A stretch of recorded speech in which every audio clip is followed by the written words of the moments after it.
வணக்கம், இது உங்கள் பிபிவி வேர்ல்ட் நியூஸ். நான் உங்கள் வெங்கடேசன். இன்று உலக வரலாற்றையே மாற்றிய ஒரு சம்பவத்தை பற்றி பார்க்க போகிறோம். 2001ஆம் ஆண்டு செப்டம்பர் 11ஆம் தேதி அமெரிக்காவில் நடைபெற்ற பயங்கரவாத தாக்குதல் உலகம் முழுவதையும் அதிர்ச்சிக்குள்ளாக்கியது. இந்த நாள் 11 செப்டம்பர் தாக்குதல் என்று அழைக்கப்படுகிறது. 2001 செப்டம்பர் 11ஆம் தேதி காலை அமெரிக்காவின் பல்வேறு விமான நிலையங்களில் இருந்து புறப்பட்ட 4 பயணிகள் விமானங்களை அல்-கைதா என்ற தீவிரவாத அமைப்பை சேர்ந்த 19 பயங்கரவாதிகள் கடத்தினர். அவற்றில் முதல் விமானம் காலை 8:46 மணி அளவில் நியூயார்க் நகரில் அமைந்திருந்த உலக வர்த்தக மையத்தின் வடக்கு கோபுரத்தில் மோதியது. ஆரம்பத்தில் இது ஒரு விபத்து என்று பலர் நினைத்தனர். ஆனால் வெறும் 17 நிமிடங்களில் காலை 9:03 மணிக்கு இரண்டாவது விமானம் தெற்கு கோபுரத்தில் மோதியது.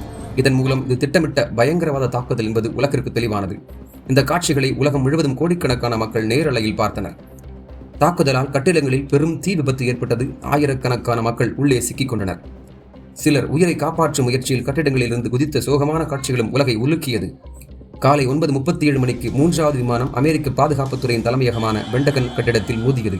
இதனால் அங்கு பெரும் சேதம் ஏற்பட்டது. 4வது விமானம் யுனைடெட் ஏர்லைன்ஸ் ஃபிளைட் 93 வாஷிங்டனில் உள்ள முக்கிய அரசாங்க கட்டிடங்களை இலக்காக கொண்டதாக விசாரணையில் தெரிய வந்தது. ஆனால் விமானத்தில் இருந்த பயணிகள் பயங்கரவாதிகளை எதிர்த்து போராடியதால் அந்த விமானம் பென்சில்வேனியா மாநிலத்தில் விழுந்து நொறுங்கியது. அந்த பயணிகளின் துணிச்சல் இன்று வரை உலகம் முழுவதும் பாராட்டப்படுகிறது. தாக்குதலுக்கு பிறகு உலக வர்த்தக மையத்தின் தெற்கு கோபுரம் காலை 9:59 மணிக்கு இடிந்து விழுந்தது. வடக்கு கோபுரம் காலை 10:28 மணிக்கு முழுமையாக சரிந்தது. பல நூற்றுக்கணக்கான தீயணைப்பு வீரர்கள், காவல்துறையினர் மற்றும் மீட்பு பணியாளர்கள் தங்கள் உயிரை பணயம் வைத்து மீட்பு பணியில் ஈடுபட்டனர். இந்த தாக்குதலில் சுமார் 30,000 பேர் உயிரிழந்தனர். 90க்கும் மேற்பட்ட நாடுகளைச் சேர்ந்த பொதுமக்கள் பலியாகினர். ஆயிரக்கணக்கானோர் காயமடைந்தனர். பல குடும்பங்கள் தங்களின் அன்புக்குரியவர்களை இழந்தன.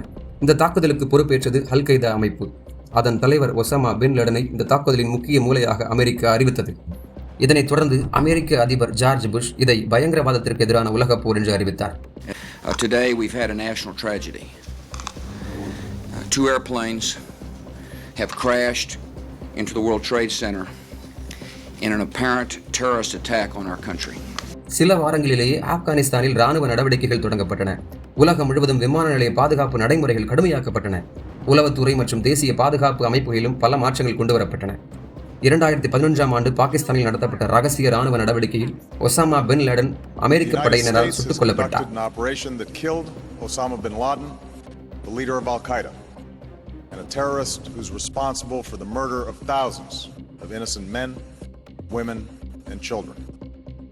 நியூயார்க் நகரில் அமைக்கப்பட்டுள்ள செப்டம்பர் 11 நினைவகம் உலகம் முழுவதிலிருந்தும் வரும் மக்களுக்கு அந்த நாளின் துயரத்தை நினைவூட்டுகிறது.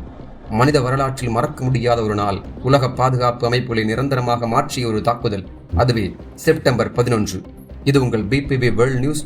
உலகின் உண்மை செய்திகளை உங்களிடம் கொண்டு வருகிறோம். நன்றி.